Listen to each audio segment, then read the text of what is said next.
Selanjutnya kita mintakan kepada Dr. Yofi Kurniawati untuk menyampaikan makalahnya dengan judul Latest Advance in Congenital Heart Disease, How to Minimize the Danger of Radiation. Ini sistem pelayanan yang baru ini untuk di CATLab, pengganti CATLab. Silakan, Dr. Yofi. Baik, Prof. Afif, terima kasih. Saya share slide-nya. Oke.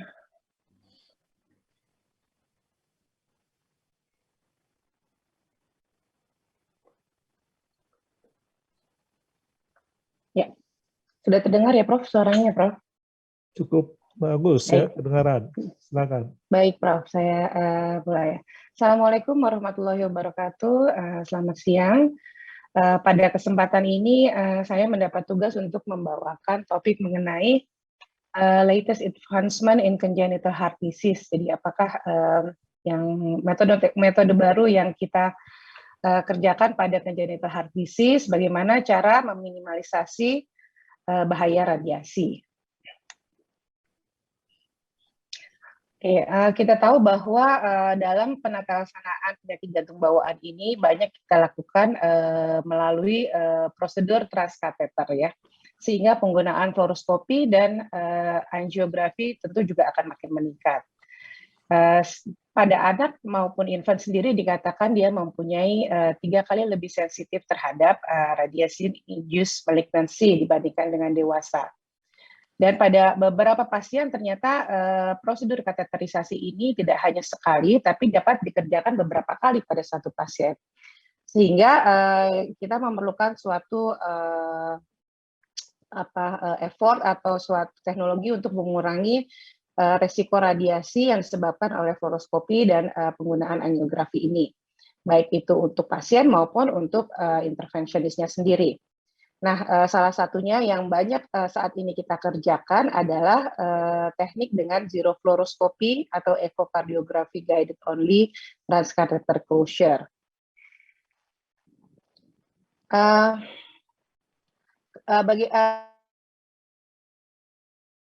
Itu pertama kali kita berpikir bahwa exposure terhadap radiasi ion ini, baik itu untuk kepada pasien maupun kepada intervensionis ini masih merupakan resiko kerja yang serius, terutama pada intervensionis yang sering kerja di CATLab. Dan makin banyak kasus-kasus dengan kompleks congenital heart disease maupun structural heart disease yang kompleks, ternyata radiasi exposure-nya juga akan makin besar, sehingga bahaya baik terhadap intervensionisnya, terutama yang mengerjakan prosedur ini berulang kali. Sehingga kita harus melakukan suatu inovasi untuk mengurangi risiko radiasinya. Nah, ini yang sebelumnya kita sudah tahu bahwa efek radiasi terhadap kesehatan ada 2 macam, yaitu efek deterministik, yaitu ini ditimbulkan dari dosis radiasi yang diabsorb oleh jaringan, sehingga mempunyai batas ambang di mana jika terjadi peningkatan melewati batas ambang yang dibolehkan akan meningkatkan severitas dari efeknya. Contohnya adalah skin damage, ada hair loss ataupun katarak ya. Lalu yang lainnya adalah stochastic effect, yaitu ini suatu efek probabilitas di mana radiasi ion ini akan terjadi dikatakan by chance, jadi tidak ada suatu level threshold dari dosis radiasinya. Nah, pada efek ini yang bisa kita lihat adalah contoh terjadinya cancer development.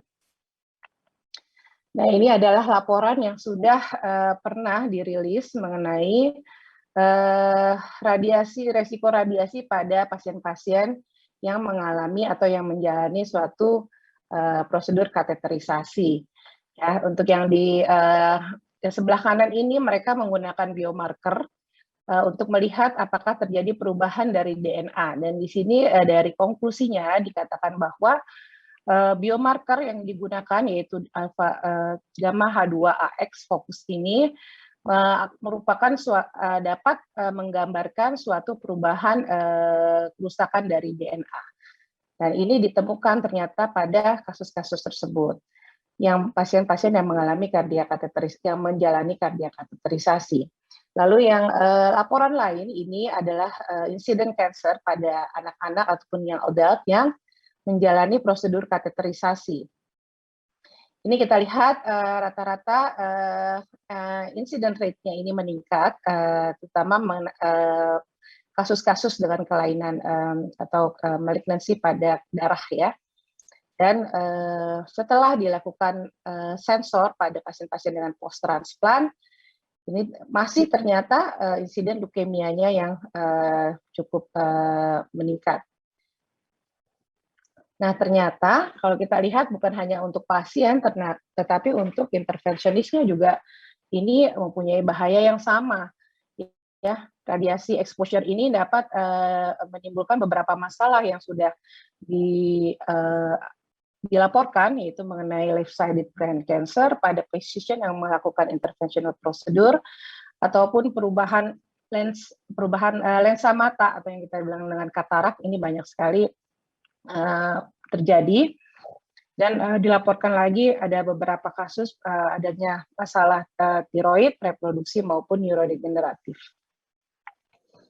Nah, ini lalu apakah possible untuk menggunakan atau melakukan transcatheter closure dengan hanya menggunakan echokardiografi atau zero fluoroscopy? Dan ternyata dari harapan kita sendiri, kita sudah melakukan dari 2018 waktu itu. Kasus pertama yaitu ASD closure pada pasien dengan pada pasien hamil yang sukses dikerjakan dan berhasil dikerjakan, kemudian diikuti dengan beberapa kasus ASD closure. Lalu kemudian kita sudah mulai melakukan proctorship pada beberapa teman-teman kita di daerah waktu itu. Dan pada Maret 2019 kita melakukan first PDA transcatheter closure. Dan Juli 2019 ini kita melakukan transcatheter closure pada kasus dengan sinus falsa rupture. Dan yang paling terakhir yaitu kita coba melakukan transcatheter VSD closure pada Agustus 2019. Dan ternyata dari beberapa teman-teman kita yang sudah di daerah juga sudah banyak mengerjakan kasus-kasus dengan transcatheter closure ini dengan menggunakan zero fluoroscopy. Yang sudah melaporkan yaitu di Adam Malik, teman kita di Adam Malik oleh Dr. Ali, lalu di M. Jamil, dengan Dr. Kino, di Wahidin, Dr. Alif, dan Dr. siapa ya, lupa saya. Lalu di Malang dari Dr. Nina dan Dr. Heni, lalu di Bandung dan di Jakarta lagi, yang di rumah sakit swasta ya. Dan ini tingkat keberhasilan dari zero fluoroscopy teknik yang dilaporkan di harapan kita. Kita lihat di sini ASD ini cukup banyak ya, karena memang mungkin secara teknis dia yang paling bukan mudah juga ya, tapi sederhana dibandingkan dengan penutupan dengan VSD maupun PDA. Kita lihat successful rate-nya sampai 96%, sedangkan diikuti oleh PDA 84% maupun VSD yaitu sekitar 70%.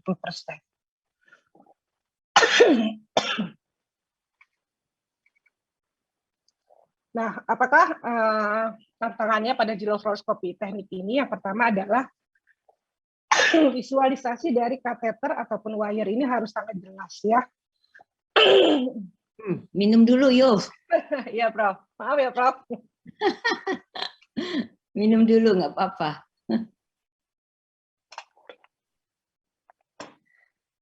Ya.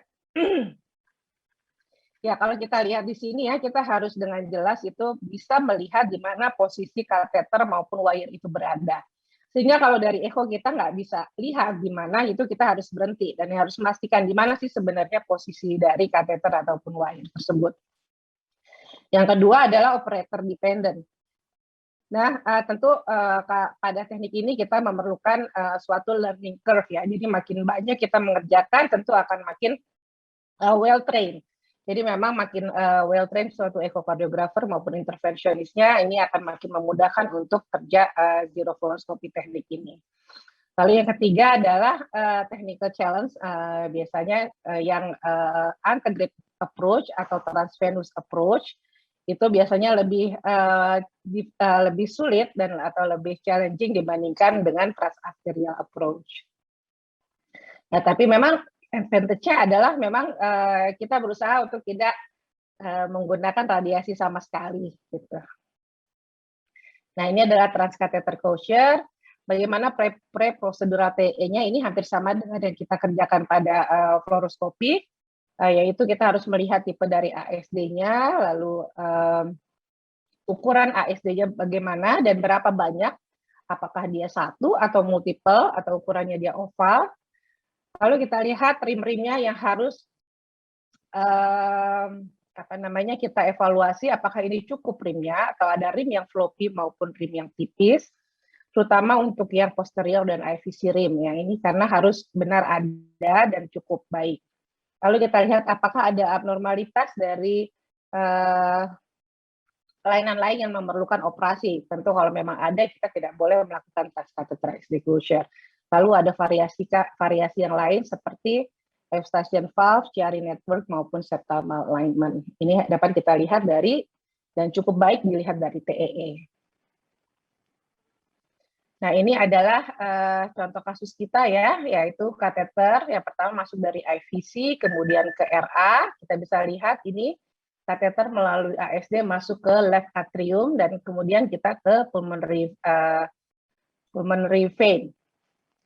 Kemudian setelah kateter bisa masuk ke pulmonary vein, lalu kita ganti dengan delivery sheet-nya yang untuk memfasilitasi masuknya dari device, ini device ya. Nah, setelah berhasil kita masuk device-nya ini kita masukkan dan kita kembangkan satu disk di left atrium, kemudian kita tarik sampai mendekati ASD-nya dan kita kembangkan di satu lagi yang di right atrium.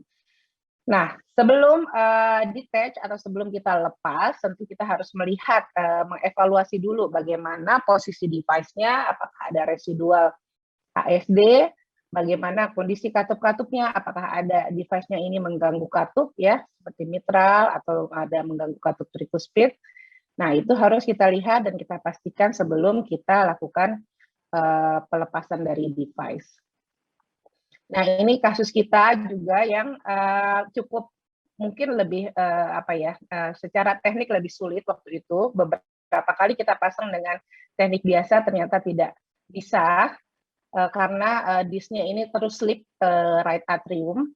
Lalu kita coba dengan balloon assisted teknik dan ini pun kita coba pertama kali memang waktu itu tanpa fluoroskopi dan ternyata bisa kita kerjakan. Kita bisa lihat di sini balon yang melalui ASD, kemudian pada balon kita kembangkan dan device juga kita kembangkan dengan perlahan di right atrium, di left atrium dan right atrium.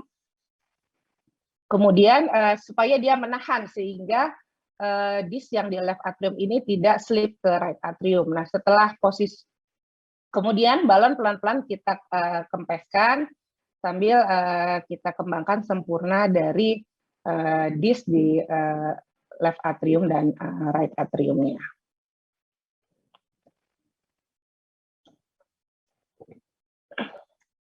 Nah, ini transcatheter VSD closure.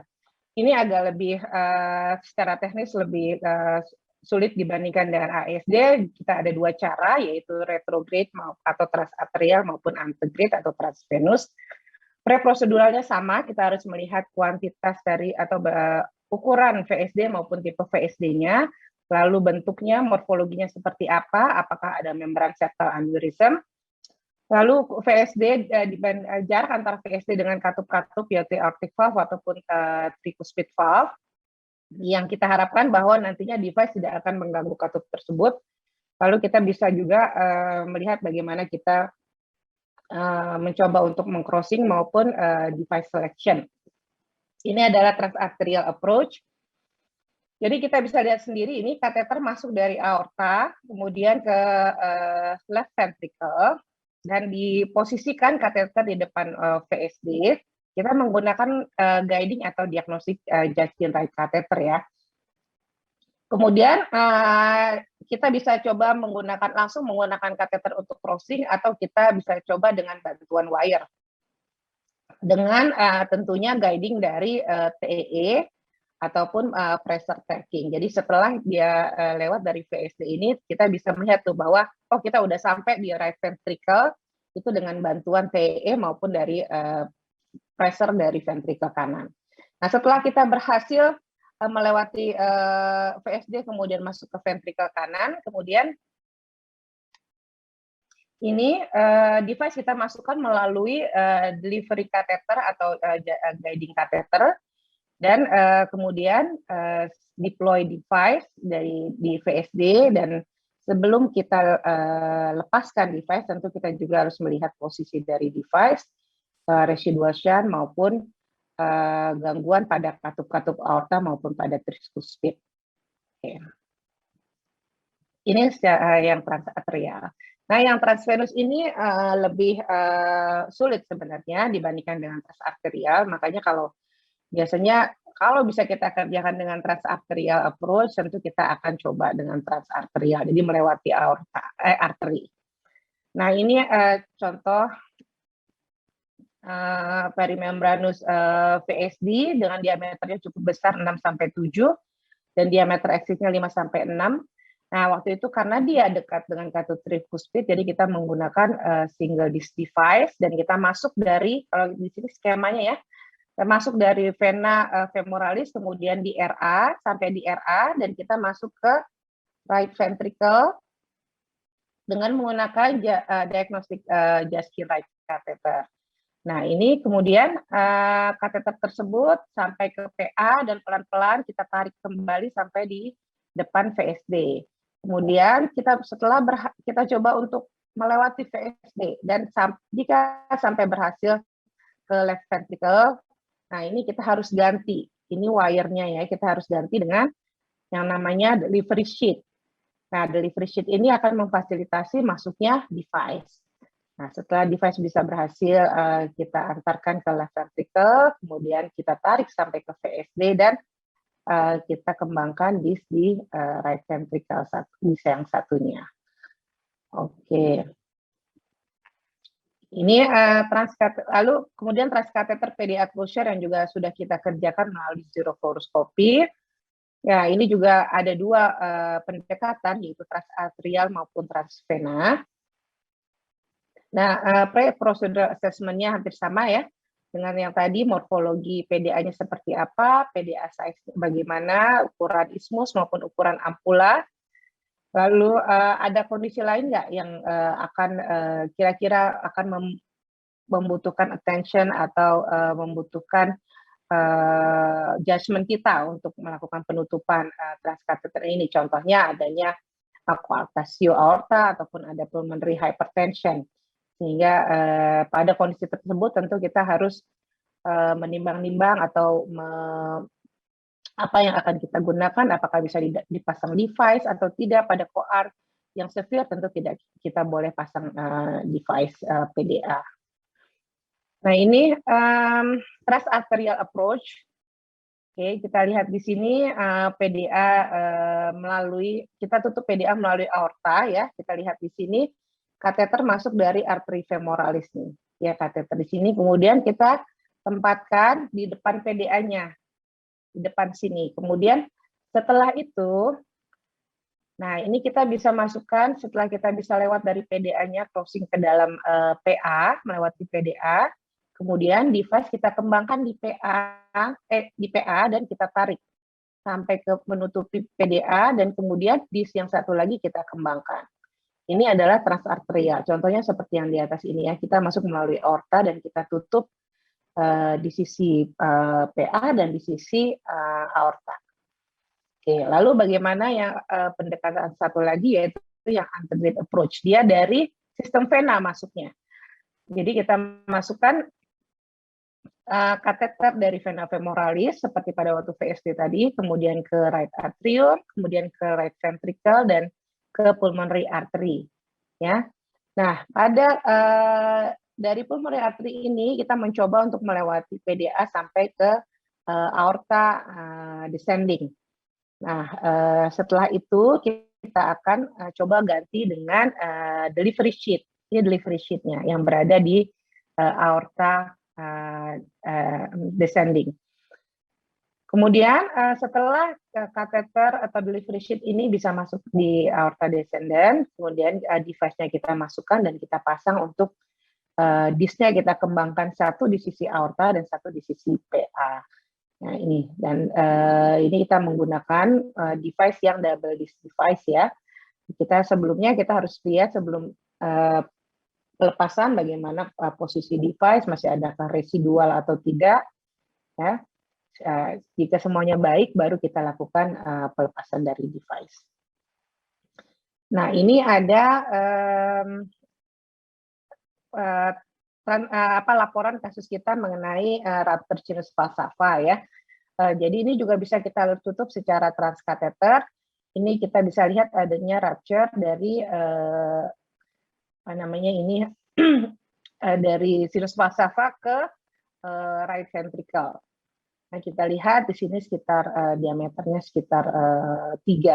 Kemudian kita pasang dengan device waktu itu yang double disk device dengan menggunakan amplatzer. Nah, ini kateter awalnya masuk dari aorta ke right ventricle. Kemudian setelah itu kita bisa masukkan device dan kita kembangkan satu disk di right ventricle. Kemudian kita tarik menutupi lubang dari sinus falsafa rupture-nya dan kita kembangkan disk yang satu lagi di aorta. Oke, ini adalah kasus yang beberapa bulan yang lalu juga kita kerjakan dengan zero fluoroscopy, yaitu transkateter PFO closure. Ini pada wanita 25 tahun dengan recurrent ischemic stroke. Ya, kalau kita lihat gambaran TEE-nya di sini, ini kita lihat adanya PFO yang tipe long tunnel PFO, sehingga dari gambaran TE-nya ini dia salah satunya masuk ke dalam kondisi atau klasifikasi high risk PFO. Kita lihat di sini cukup panjang ya, PFO-nya tunnelnya sekitar 8 mili dan cukup lebar sekitar 2,8 mili. Kemudian prosedurnya hampir sama dengan ASD closure ya. Jadi kateternya masuk dari vena, sistem vena, IVC, kemudian ke right atrium, dan melewati PFO-nya, tadi melewati lubang yang tadi kita masuk ke left atrium. Setelah sampai di left atrium, kemudian kita ganti dengan delivery sheet, dan kemudian delivery sheet ini yang kemudian tempat masuknya device. Kemudian satu device dikembangkan di left atrium, dan kita tarik sampai menutupi PFO-nya, dan kemudian setelah di tempat yang tepat, kemudian kita kembangkan disk di right atrium. Nah ini kita tutup waktu itu ya dengan amplatzer device, PFO device, dan saat ini sebelum penutupan kita harus lihat kondisinya seperti apa, apakah masih ada residual ataukah posisi device-nya sudah baik atau tidak. Ini beberapa kasus yang sudah kita kerjakan dengan metode catheter closure dengan guiding zero fluoroscopy. So, sebagai take home message, kita tahu bahwa keuntungan dari non fluoroscopy atau zero fluoroscopy transcatheter closure ini untuk meminimalisasi radiasi exposure pada pasien maupun kepada intervensionisnya. Dan dari beberapa kasus yang sudah kita kerjakan dan cukup banyak, ini ternyata metode ini merupakan metode yang cukup aman dan visible untuk kita kerjakan, tentu pada selected cases. Dan untuk secara pre-prosedural, prosedural maupun post-prosedural manajemen ini hampir sama dengan yang kita kerjakan dengan fluoroskopi. Dan ini harus kita kerjakan secara runut dan untuk memastikan bahwa transcatheter closure ini akan berjalan dengan successful. Dan tentunya pada zero fluoroscopy teknik ini sangat penting adalah komunikasi antara intervensionisnya dengan teman sejawat di ekokardiografi untuk memandu kita untuk melakukan teknik ini. Dan jadi kita harus kita harus kerjanya sebagai tim yang solid. Itu saja dari saya. Terima kasih. Wassalamualaikum warahmatullahi wabarakatuh.